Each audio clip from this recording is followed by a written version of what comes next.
여러분, 감사절 한 주간 동안 잘 보내셨지요? 오늘은 맥주 감사 주일입니다. 사교의 감사, 이런 제목으로 같이 은혜를 나누겠습니다. 세계적으로 유명한 구호단체, 여러분 월드비전 아시지요? 이 월드비전 단체가 언제 어떻게 세워졌냐면 바로 우리 한국 전쟁 때 부모를 잃은 고아들을 돌보기 위해서 세워진 단체가 바로 이 월드비전입니다. 저는 본사에 가보지 않았습니다만은 이 월드비전 사무실에 딱 들어가면 벽에 사진이 한 장 걸려져 있대요. 바로 이 월드비전을 창립한 밥 피어스 목사님이 피골이 상접한 어린 아이를 안고 있는데, 이 아이가 바로 우리 한국 전쟁터에 부모를 잃은 고아랍니다. 그런데 놀라웁게 지금 세계적으로 이 월드비전을 통해서 어린 아이들을 돕고 있는데, 미국이 가장 많이 돕고, 그 다음에 2위가 캐나다, 3위가 호주, 4위가 우리나라랍니다. 수많은 나라 중에 이 조그만 우리 한국이 세계에서 아이들을 이렇게 많이 돕고 있다는 거예요. 근데 더 놀라운 것은 우리 한국의 단체와 개인이 대부분 교회와 교인들이라는 거예요. 그러니 여러분, 얼마나 여러분 감사하고 좋은 일입니까? 여러분, 우리가 받았으니 더 많은 것으로 갚아야 하지 않겠습니까? 유엔 사무총장을 역임하신 우리나라 반기문 씨가 외무부 장관으로 있을 때 자기가 반드시 유엔 총장을 해야 되겠다, 유엔 사무총장을 해야 됐다, 그런 생각을 가졌는데, 어느 날 노무현 대통령과 미국의 부시 대통령, 그리고 자신과 그리고 주한 미국 대사 버시바우, 이 네 분이 함께 있는 자리에서 이 버시바우 주한 미 대사가 이 반기문 씨에게 물었답니다. 당신은 왜 유엔 사무총장을 하시려고 합니까? 그때 반기문 씨가 대답한 말이 유명합니다. Pay back debt, 이렇게 대답한 거예요. 이 말을 그대로 직역하면 빚을 갚기 위해서 그렇습니다 라는데, 의역을 하면 바로 은혜를 갚기 위해서 그렇습니다 그런 거예요. 내가 세계 나라 모든 나라에 은혜를 갚기 위해서, 내가 받은 은혜를 갚기 위해서 유엔 사무총장을 하고 싶다는 것이죠. 이 말에 이 부시 대통령의 마음이 움직여서 결국에는 이분이 유엔 사무총장을 하게 된 거예요. 여러분, 그렇습니다. 사람이 감동을 받을 때는 뭐 화려한 미사 여구를 붙여서 말을 할 때 감동을 받은 게 아니에요. 진솔한 대화 속에서 감동을 받고 진심으로 감사할 때 상대방이 감동을 받습니다. 누가복음 17장에 보시면 우리 예수님께서 10명의 뭉둥이를 고쳐줘요. 나병 환자를 고쳐줍니다. 근데 9명은 그냥 지나가 버리고 한 사람만 우리 예수님께 다시 돌아와서 엎드려서 감사합니다. 우리 예수님께서 그때 하신 말씀이 제 마음속에 긴 여운으로 남습니다. 바로 누가복음 17장 17절인데요 같이 한번 읽어보실까요? 예수께서 대답하여 이르시되 10사람이 다 깨끗함을 받지 아니하였느냐? 그 9은 어디 있느냐? 저는 이 말씀이 마음에 계속 걸려요. 10사람이 다 깨끗함을 받았는데 돌아와서 감사한 사람은 너 한 사람밖에 없고 9명은 다 어디 있느냐고 말해요. 그 9은 다 어디 있느냐? 아마 감사를 모르고 살아가는 사람들을 책망하시는 예수님의 말씀 같습니다. 여러분, 예수님의 마음을 움직이는 것은 감사하는 마음, 예수님을 감동시킨 것 역시 감사하는 그 한마디였어요. 제가 어느 책에서 이런 글을 보았어요. 어떤 고통을 겪었기에 감사하지 않고서는 견디지 못했던가? 여러분 한번 읽어보세요. 어떤 고통을 겪었기에 감사하지 않고서는 견디지 못했던가. 어딘가 말이 이상하죠? 맞지 않는 말 같죠? 근데 다른 글을 한번 보아주시기 바랍니다. 무슨 좋은 일이 있어서 감사하지 않고서는 견디지 못했던가. 무슨 좋은 일이 있어서 감사하지 않고서는 견디지 못했던가. 이 말은 전혀 이상 없이 받아들이지요. 왜 전자는 이상하게 들리고 이 말은 이상하게 들리지 않고 그냥 잘 받아들일 수 있는가? 평소에 내 삶이 그렇게 살았다는 거예요. 무슨 좋은 일이 있어서 감사하지 않고서는 견디지 못했던가. 이 말은 평소에 우리가 이렇게 익숙하게 살았기 때문에 이상하게 들리지 않습니다. 그러나 어떤 고통을 겪었기에 감사하지 않고서는 견디지 못했던가. 이 말이 이상하게 들린 것은 우리가 이 삶에 익숙하지 않았기 때문에 그렇다는 거예요. 이 글을 쓰신 분이 이렇게 자세히 썼습니다. 성공해서도 아닙니다. 잘 살아서도 아닙니다. 좋은 일이 생겨서도 아닙니다. 그와는 반대로 너무 힘들고 고통스러운 삶이지만 감사하지 않고서는 견딜 수 없었습니다. 여러분 이해가 되십니까? 이분은 무엇이 도대체 감사하다는 것입니까? 여러분 감사가 어디에 있는 것이 감사입니까? 진정한 감사, 감격하고 가슴이 터질 것 같은 그런 감사와 감격은 사실은 우리가 흔히 생각하는 성공, 형통, 번영, 영광 여기에 있는 것이 아니지요. 오히려 병들고 가난하고 절박한 것에 고통 중에 진정한 감사가 있는 것입니다. 대체로 많은 분들이 그렇습니다. 잘 입고 잘 먹고 건강할 때는 감사하지 않다가도 이상하게도 힘들고 어렵고 죽게 되면 그때야 은혜를 깨닫고 감사하게 되더라. 아마 여러분도 인정하실 것입니다. 하박국 선지자의 감사 역시 이런 고통 속에 든 감사가 아니겠습니까? 우리 같이 한번 읽어보실까요? 하박국 3장 17절로 18절 말씀 함께 읽어보겠습니다. 비록 무화과 나무가 무성하지 못하며 포도나무에 열매가 없으며 감람나무에 소출이 없으며 밭에 먹을 것이 없으며 우리의 양이 없으며 양권에 소가 없을지라도 나는 여호와로 말미암아 즐거워하며 나의 구원의 하나님으로 말미암아 기뻐하리로다. 할렐루야. 여러분 참된 감사가 어디에 있습니까? 이렇게 가장 힘들고 어렵고 절박한 거기에서 진정한 감사가 나오는 것입니다. 현대인들에게 가장 불행이 여러분 무엇일까요? 우리 현대인들에게 진짜 불행은 뭐 가난해서도 아니에요. 병들어서도 아니에요. 내가 거처할 집이 없어서가 아닙니다. 진짜 현대인들의 불행은 감사가 없는 것이에요. 마음에 감사가 없다는 거예요. 가정에 감사가 없기 때문에 불행한 거예요. 왜 감사가 없고 왜 감격이 없습니까? 그만하면 감사할 만한데, 저 정도면 만족할 만한데, 저 정도면 감격할 만한데 감사가 없어요. 왜 그럴까요? 욕심 때문에 그렇습니다. 끝없는 탐심 때문에 결국에는 감사가 메말라 가는 거예요. 더 가지려는 마음이 넘치기 때문에 그렇습니다. 또 교만하기 때문에 감사가 없습니다. 하나님을 부인하는 그 불신앙 때문입니다. 그런 거로 고마운 마음도 감사한 마음도 그 고마움에 따르는 행복도 결국에는 있을 수가 없는 것입니다.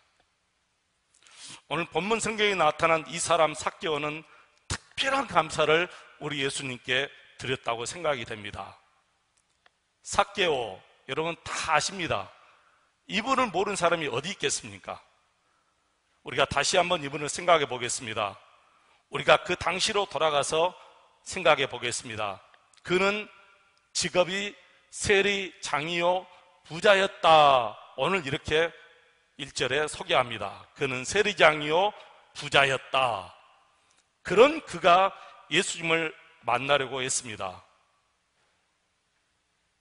부자요 세리장이가 왜 예수님을 만나려 했겠죠? 왜 예수님을 만나려 했을까?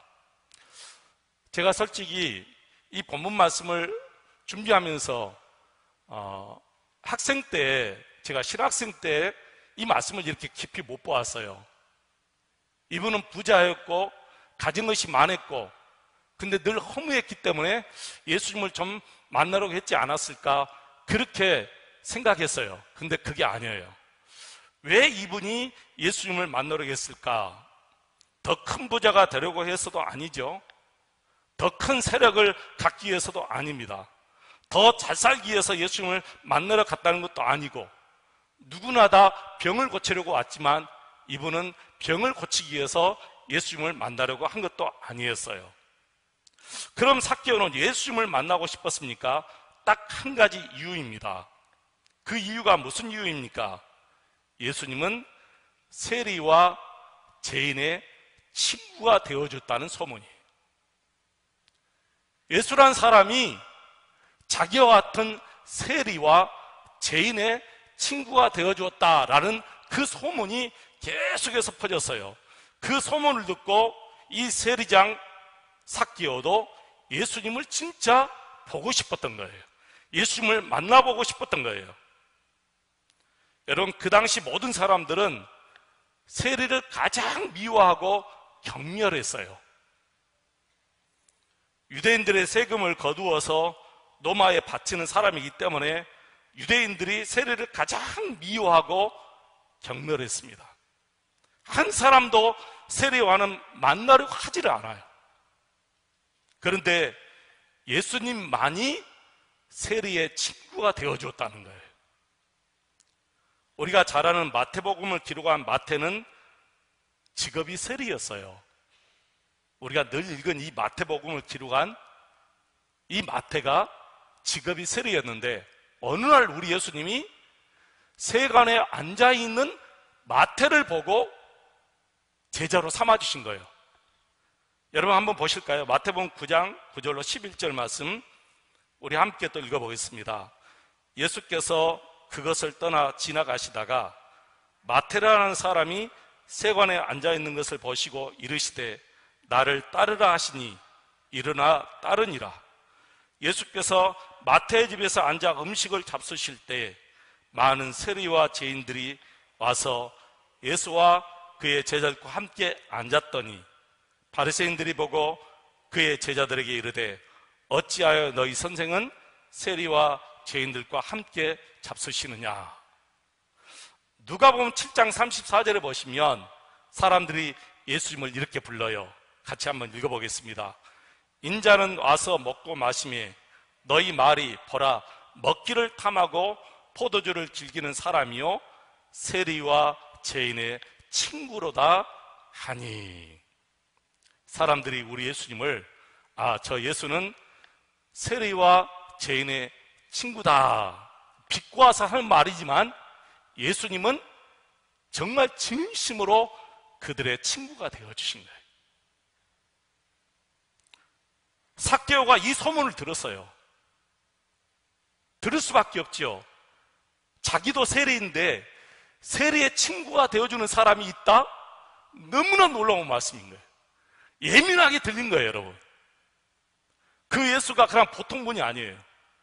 많은 병자들을 고쳐주신 분, 이 우주 만물을 창조하신 분, 하나님의 아들이라고 하는 그 어마어마한 사람이 자신과 같은 경멸의 대상인 세리와 친구가 되어줬다. 이 소문을 들으니까 삭개오가 진짜로 그분을 보고 싶은 거예요.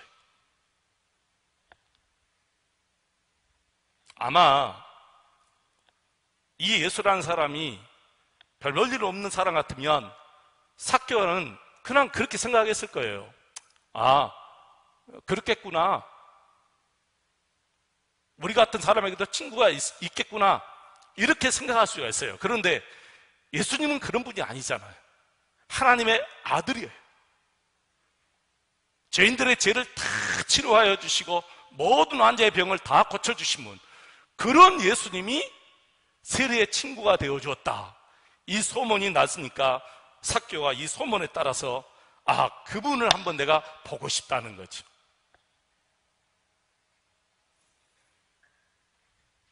결국에는 그 마음, 간절한 마음이 예수님이 계신 것에 같습니다. 근데 사람들이 너무 많아서 예수님을 볼 수가 없어요. 우리가 잘 알다시피 삭개오는 키가 작잖아요. 천국에 가서 삭개오 한번 보세요. 얼마나 키 작은가. 키가 너무 작아서 사람들을 넘겨다 볼 수가 없는 거예요. 그래서 결국에는 뽕나무 위에 올라갔어요. 오늘 성경에는 돌무화가 이렇게 나와 있는데 예전 성경에는 뽕나무가 나와 있어요. 그래서 어렸을 때 우리가 키가 작은 삭개오 뽕나무에 올라갔다 막 그렇게 불렀잖아요. 제가 왜 뽕나무라고 얘기하느냐 하면은 저희 집에서 어렸을 때 누에를 길렀는데 아버님, 어머님이 뽕나무 잎사귀를 따가지고 그 누에에게 먹이를 주고 그랬어요. 그러니까 뽕나무가 저는 더 친근해요. 무화과 나무보다는 뽕나무가 더 친근해. 그래서 제가 뽕나무라 이렇게 얘기합니다. 뽕나무에 삭개오가 올라갔습니다. 근데 올라가서 예수님이 지나가시는 것을 보아요. 어른이 뭔 창피입니까, 여러분? 아이들이 나무에 올라가서 이렇게 내려다보는 것은 그 귀엽기도 하죠. 그런데 다 큰 어른이 뽕나무에 올라가서 이렇게 내려다보고 있는 것은 정말 이상한 거예요. 자존심 다 상한 일이죠. 사람들이 다 보고 있는데 얼마나 자존심이 상하겠어요.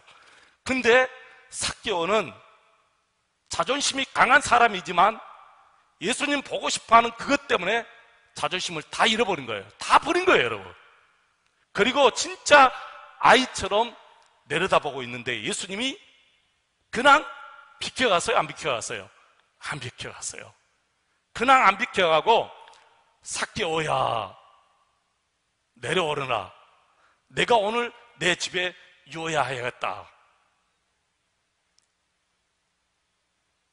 여러분, 그 예수님의 음성을 듣고 삭개오가 오늘 본문 말씀 보니까 급히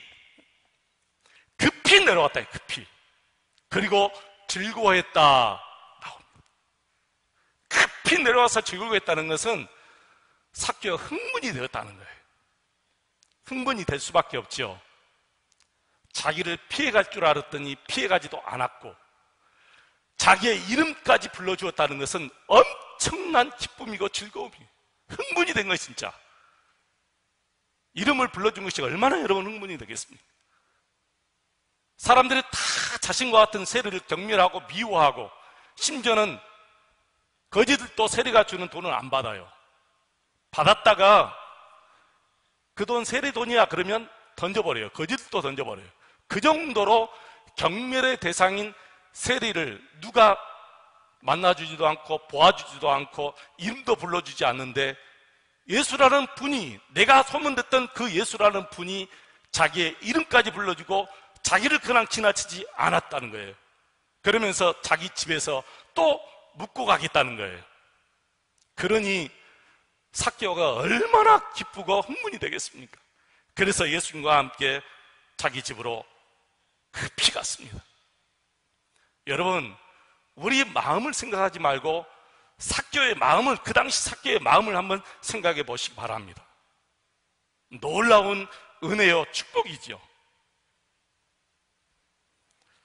저는 세리의 마음을 이해할 것 같아요. 자신의 이름을 불러주는 그 세리의 마음, 자신을 비껴가지 않고 자신의 이름을 불러주고 오늘 너희 집에서 내가 함께 있겠다, 그 말씀 들은 삭개오의 마음을 제가 이해가 되는 거예요.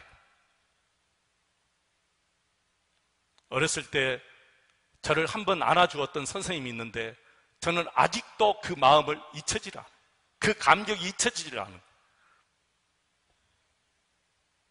세리의 마음을 제가 이해합니다. 정말 감동적인 장면입니다. 세리에게는, 아니 삭개오에게는 정말 상상할 수 없는 일이 벌어진 거예요. 아마 삭개오가 예수님과 함께 집으로 가면서 이런 생각을 했을 거예요. 맞구나, 그 소문이 맞구나. 이분은 정말 세리의 친구가 되어주었고 죄인들의 친구가 되어줬구나, 그 소문 정말 맞구나, 그러면서 예수님과 함께 집으로 갔을 것입니다. 여러분, 우리가 이런 마음을 가지고 살아야 하지 않겠습니까? 세리는 잠깐이었어요. 그러나 우리 예수님은 영원히 내 안에 들어오시고 나와 함께 살면서 매일매일 정말 친밀한 친구가 되어주실 거예요. 삭개오는 아무것도 아니에요, 우리에 비하면. 근데 우리는 정말 삭개오와 같은 그런 마음을 가지고 예수님과 함께 사느냐? 여러분, 정말 삭개오처럼 흥분하면서 기쁨으로 즐거워하면서 사십니까? 제가 이 시간 여러분께 무엇을 다시 주문하겠습니까? 우리가 이 시간 깨닫는다면, 성령 하나님께서 저와 여러분에게 주신 마음이 있다면 앞으로 그렇게 감사하면서 살아가시기를 축원합니다. 근데 여러분, 7절을 보시면 결국에 예상했던 일이 벌어지죠. 7절 보니까 뭇 사람이 보고 수군계로 이르되 저가 죄인의 집에 유하러 들어갔도다 하더라. 예수님이 죄인의 집에 유하러 들어갔다고 사람들이 막 수군거려요. 근데 그 수군거림은 삭개오에게 들리지 않습니다. 이미 예수님께 푹 빠져 있기 때문에 그런 수군거림이야 아무것도 아니에요. 예수님을 잘 믿으면, 정말 예수님을 친구처럼 가까이 모시고 살면 세상 사람들이 어떤 비방을 해도 그런 비방은 귀에 들어오지를 않아요. 너희들 아무리 핍박을 해보아도, 너희들 아무리 박해를 해보아도 나는 예수님이 내게 있다, 예수님이 나의 구주야, 예수님이 나의 친구야. 근데 무슨 비방이 들려오겠어요? 그래서 여러분, 핍박을 이기는 거예요. 그래서 무서운 박해를 이기는 거예요. 예수님의 사랑에 감동하기 때문에, 예수님은 그 믿음이, 예수님을 믿는 그 믿음이 너무너무 크기 때문에 모든 것을 여러분 다 이길 수가 있는 거예요. 사랑하는 교회 여러분, 온 세상 사람, 온 유대 사람이 상종하지도 않고 인사하지도 않고 심지어는 거지도 세리가 주는 돈을 받지 않는데 우리 예수님은 그 세리의 친구가 되어주셨습니다. 세상에 이런 고마움이 어디 있습니까? 삭개오와 예수님이 무슨 말씀을 주고받는지 모르지만 삭개오는 그날 밤 예수님께 이런 고백을 합니다. 8절 보면 삭개오가 서서 주께 여짜오되 주여 보시옵소서, 내 소유의 절반을 가난한 자들에게 주겠사오며 만일 누구의 것을 속여 빼앗은 일이 있으면 내 갑절이나 갚겠나이다. 아마 예수님과 상당한 시간을 보내고 예수님의 말씀을 듣고 삭개오가 완전히 거듭난 것 같아요.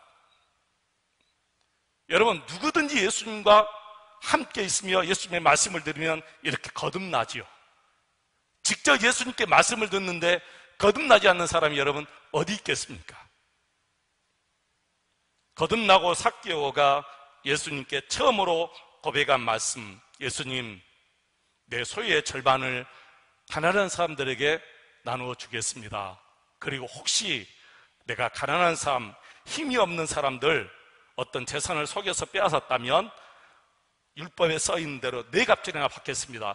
저는 삭개오가 예수님 만나기 전에 성경을 읽었는지 저는 읽지 않았다고 생각해요. 그런데 어떻게 율법에 나와 있는 네 갑절이나 갚겠나이다 이 말씀을 했는가? 아마 그날 저녁에 율법을 예수님께 대해서 공부했는지 모르겠어요. 그러니까 삭개오가 율법에 나와 있는 남의 것을 속여서 빼앗은 거 있으면 네 갑절이나 갚겠나이다 이 말씀을 했지 않겠습니까? 말씀이 들어가면 그 말씀에 순종하는 것이 우리 그리스도인들의 삶의 의무이겠죠.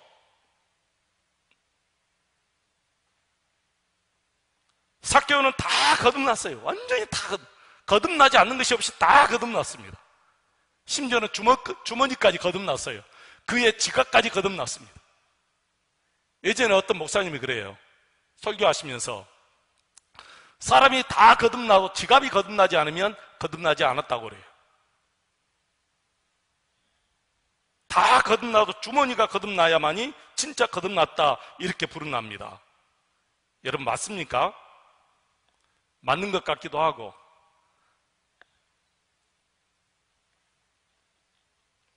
아무튼 삭개오는 그날 밤 모든 것이 다 변했습니다. 그리고 예수님께 상상할 수 없는 큰 축복의 말씀을 듣지요. 9절입니다.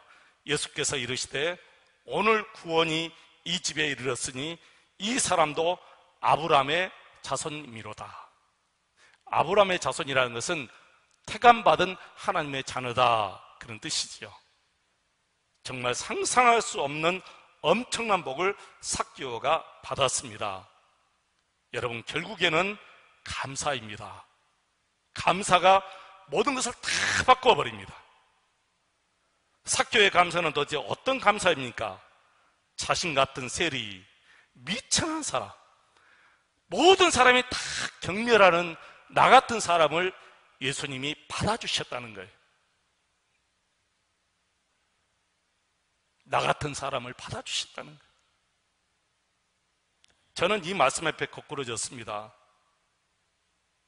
나는 세리 삭개오보다 더 안 좋은 사람인데 하나님께서 나를 비껴가지 않고 우리 가정을 비껴가지 않고 구원의 축복을 선물로 주셨어요.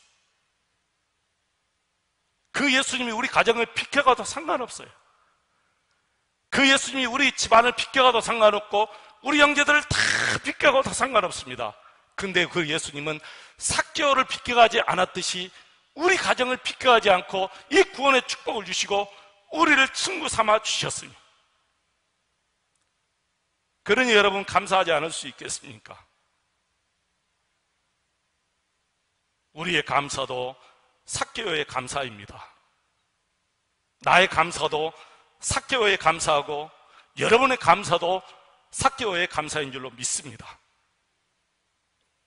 아무도 자신을 친구라고 대해주는 사람이 없었고 그 어떤 사람도 자신에게 한 번도 눈길 준 적이 없었는데 예수라는 그분이 맞구나, 내 이름까지 불러주신 그분, 나를 친구 삼아 주신 그분, 우리 집에 오신 그분, 그분은 천지만물을 창조하신 하나님이시고